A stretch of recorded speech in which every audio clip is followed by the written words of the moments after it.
World Tune TV.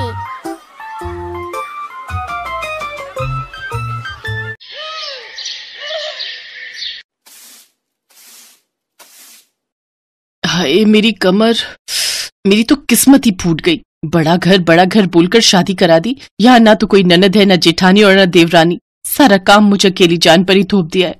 और मुझे तो ये समझ नहीं आता कि सिर्फ 3 लोगों के रहने के लिए इतना बड़ा घर बनवाने की आखिर जरूरत ही क्या थी। ये कहानी है पायल की, जिसकी शादी 1 महीने पहले संतोष के साथ हुई। संतोष दुर्गापुर में अपने माता पिता के साथ रहता था। खास बात ये थी कि जहाँ संतोष रहता था उससे बस आधा किलोमीटर दूर ही माँ दुर्गा का एक बहुत बड़ा मंदिर था। लोग दूर दूर से उस मंदिर में मन्नतें मांगने आते थे। संतोष से शादी करके पहले तो पायल बहुत खुश थी, लेकिन जब उसे पता चला कि इतने बड़े घर का सारा काम उसे अकेले ही करना है तो वो चिढ़ने लगी। फिर ठीक उसी वक्त, बहू हो गई झाड़ू। ओहो, अब ये नाश्ते के लिए कहेंगी। मैं तो झाड़ू लगाते लगाते ही थक गई और अब जाकर नाश्ता भी बनाना पड़ेगा। अरे हो गया, बस आ जाओ, नाश्ता कर लो। हैं? अब आपने बनाया नाश्ता? हाँ, आलू के परोठे बनाए हैं।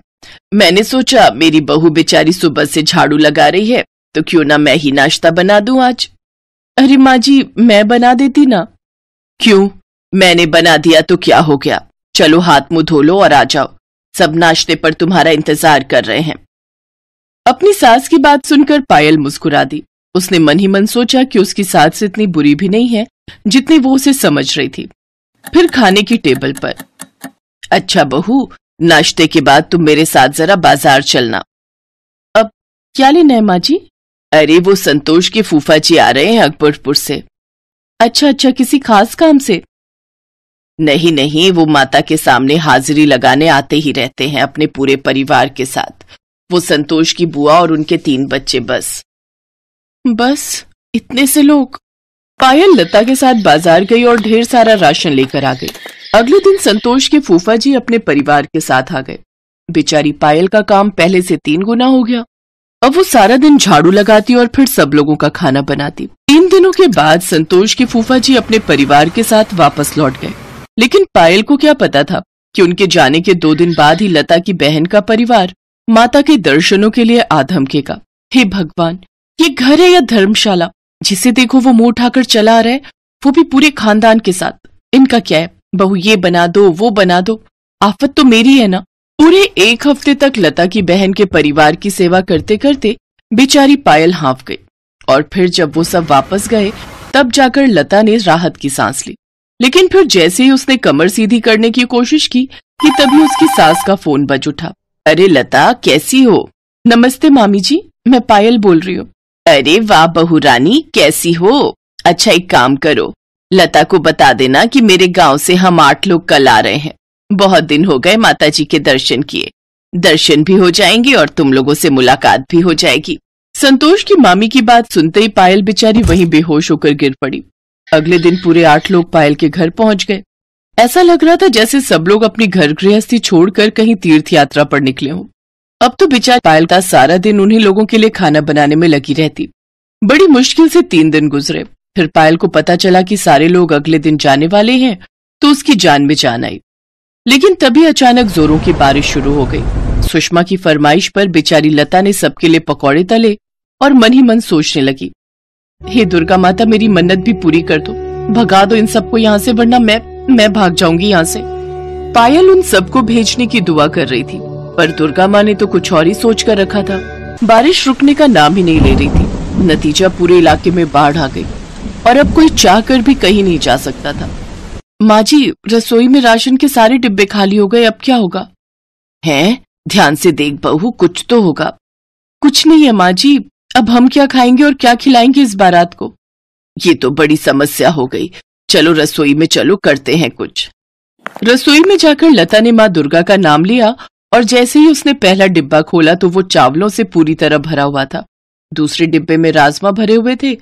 अपनी आंखों के सामने इतना बड़ा चमत्कार देखकर पायल का मुंह खुला का खुला रह गया।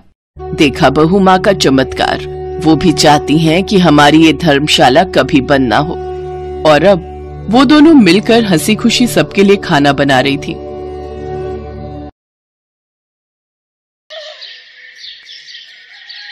लाडो, ओ लाडो, अरे कहाँ है तू? मैं अंदर हूँ बाबा। अरे अंदर क्या कर रही है? बाहर आकर देख मैं क्या लेकर आया हूँ अपनी लाडो के लिए। मैं पढ़ाई कर रही थी बाबा। अब ये तो जलेबी है। अरे वाह बाबा, क्या बात है, आज बड़े खुश लग रहे हो आप। अरे वो धान का पैसा आ गया ना, अब तेरी फीस भी दे दूंगा कल। नथुराम एक छोटा किसान था। वो अपनी बेटी प्रतिमा के साथ एक छोटी सी झोपड़ी में रहता था। प्रतिमा की माँ की बहुत पहले ही मौत हो गई थी। उसके बाद से नथुराम ने ही प्रतिमा को बड़े लाड प्यार से पाला था। बाबा, जलेबी बहुत ही बढ़िया थी, सच में मजा ही आ गया। अच्छा बाबा, मैंने रोटी बना दी है, चलो मैं आपके लिए खाना लगा देती हूँ। क्यों, तू नहीं खाएगी लाडो? नहीं बाबा, कल मेरी परीक्षा है, मुझे अभी पढ़ाई करनी है, और वैसे भी मुझे भूख नहीं लगी, ये जलेबी भी खा ली ना मैंने। प्रतिमा को पढ़ने लिखने का बहुत शौक था, तो नथुराम ने भी ठान लिया था कि जब तक प्रतिमा चाहेगी वो उसे पढ़ाएगा। लेकिन होनी को तो कुछ और ही मंजूर था। कुछ दिनों बाद ही खेत में काम करते हुए अचानक नथुराम को दिल का दौरा पड़ा और उसकी मौत हो गई। रिश्तेदार प्रतिमा की जिम्मेदारी नहीं लेना चाहते थे, तो उन्होंने बिना कुछ देखे भाले बगल के गांव में एक किसान चंदन से उसकी शादी करा दी। चंदन बारात लेकर आया और प्रतिमा को ब्याह कर अपने घर ले गया। लेकिन असली कहानी तो अब शुरू हुई थी। चंदन की माली हालत तो नथुराम से भी गई गुजरी थी। चंदन के पिता नहीं थे और उसकी बूढ़ी माँ के साथ साथ 2 छोटी बहनों की जिम्मेदारी भी अकेले चंदन पर ही थी। खास बात ये कि रहने के लिए उनके पास बस एक कमरा ही था और चारों लोग उस एक कमरे में ही रहते थे। हालांकि चंदन के पास एक छोटा सा खेत तो था, लेकिन उस पर मकान बनाने के लिए उसके पास पैसे नहीं थे। और ये सब कुछ चंदन ने खुद प्रतिमा को शादी के बाद बता दिया। प्रतिमा, ये मेरी माँ है और ये मेरी बहनें कुसुम और लता। हम बहुत गरीब हैं, हम चारों इसी कमरे में रहते हैं और तुम्हारे लिए अलग से कमरा बनवा सकूं इतने पैसे भी नहीं है मेरे पास। कोई बात नहीं है जी, पति का घर औरत के लिए स्वर्ग होता है, फिर चाहे वो कैसा भी हो। जैसे आप चारों रहते हैं वैसे ही मैं भी यहाँ रह लूंगी। मैं जानता हूँ कि तुम्हें परेशानी तो होगी, लेकिन मैं कोशिश करूंगा कि कुछ पैसे जोड़कर जल्दी ही अलग कमरा बनवा सकूं। वो एक छोटा सा कमरा ही प्रतिमा के लिए उसका ससुराल था। शुरुआत में तो 1-2 हफ्ते प्रतिमा को बहुत दिक्कत हुई, लेकिन उसने किसी से कोई शिकायत नहीं की और फिर धीरे धीरे उसे आदत हो गई। फिर एक दिन, प्रतिमा, मुझे तुमसे एक बात करनी थी। हाँ कहिए ना, क्या बात है? देखो प्रतिमा, मैं जानता हूँ कि तुम बहुत अच्छी हो, मुझसे कभी कुछ नहीं कहोगी, पर मैं ये भी समझता हूँ कि वाकई तुम्हें एक कमरे में दिक्कत तो हो ही रही होगी। हमारी नई शादी हुई है और एक ही कमरा होने की वजह से हम दोनों एक दूसरे को ज्यादा वक्त भी नहीं दे पाते हैं। लेकिन अलग कमरा बनवाने के लिए मेरे पास पैसे नहीं है, तो मैं सोच रहा हूँ कि क्यों ना मैं शहर चला जाऊं, वहां जाकर अच्छी कमाई होगी तो अलग कमरा जल्दी बनवा सकूंगा। ये आप क्या कह रहे हैं? नहीं, मैं खुश हूँ, सच में मुझे कोई परेशानी नहीं है। आप मत जाइए मुझे और अपने परिवार को छोड़कर। मैं जो बोल रहा हूँ बहुत सोच समझकर बोल रहा हूँ प्रतिमा। यहाँ गांव में अब कुछ नहीं रखा, मैं शहर जाकर फैक्ट्री में काम करूंगा तो अच्छा पैसा भी मिलेगा और यहाँ मेरे ना होने से थोड़ी जगह भी मिल जाएगी तुम सबको। पर आपके बिना। जानता हूँ कि कुछ सालों के लिए हम दोनों को दूर रहना पड़ेगा, लेकिन जब मैं वापस आऊंगा तो सब ठीक कर दूंगा, विश्वास करो मेरा। वैसे भी प्रतिमा, कुछ पाने के लिए कुछ तो खोना ही पड़ता है ना। चंदन फैसला कर चुका था। प्रतिमा को बुरा तो लग रहा था, लेकिन वो भी जानती थी कि चंदन ठीक कह रहा है, इसीलिए उसने चंदन को नहीं रोका। चंदन अपना सामान लेकर शहर चला गया। चंदन हर महीने घर के लिए पैसे भेजता था, पर वो पैसे घर की जरूरतों के हिसाब से कम ही पड़ जाते थे। फिर एक दिन, अरे लता, क्या हुआ तुम्हें? क्यों रो रही हो? भाभी, हम इतने गरीब क्यों हैं? अरे पर हुआ क्या, कुछ बताओ तो सही। पता है भाभी, आज कुसुम दीदी का जन्मदिन है, लेकिन हमारे पास इतने पैसे भी नहीं कि उनके लिए कुछ कर सके। अरे वाह, आज कुसुम का जन्मदिन है, तुमने पहले क्यों नहीं बताया? चलो हम दोनों मिलकर उसके लिए हलवा बनाते हैं।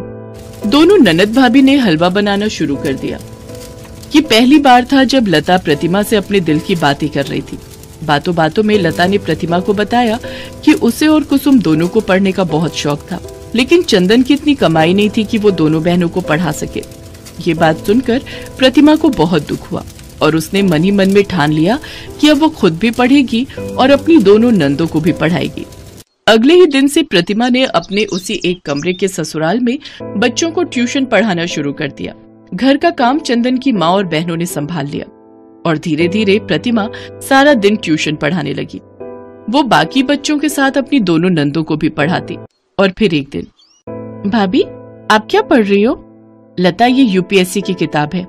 मैं हमेशा से पढ़ लिख कर कलेक्टर बनना चाहती थी, लेकिन उससे पहले ही मेरे बाबा का देहांत हो गया और मेरा सपना बस एक सपना ही रह गया। अब जब ट्यूशन से ठीक ठाक कमाई हो रही है तो सोच रही हूँ कि एक बार ट्राई करके देखती हूँ, क्या पता भगवान मेरा साथ दे दे। भाभी आपको जरूर परीक्षा देनी चाहिए, मैं भी चाहती हूँ कि आप कलेक्टर बनो। अच्छा, अगर ऐसी बात है तो फिर तुम देखना, मैं दिन रात एक कर दूंगी और कलेक्टर बनकर दिखाऊंगी। प्रतिमा कसम खा चुकी थी, उसने खुद को दिन रात पढ़ाई में झोंक दिया। प्रतिमा की प्रतिज्ञा पूरी करने के लिए उसकी सास और उसकी दोनों नंदे भी जुट गई। वो तीनों पूरी कोशिश करती कि प्रतिमा को कम से कम काम करना पड़े ताकि वो पढ़ाई पर जोर लगा सके।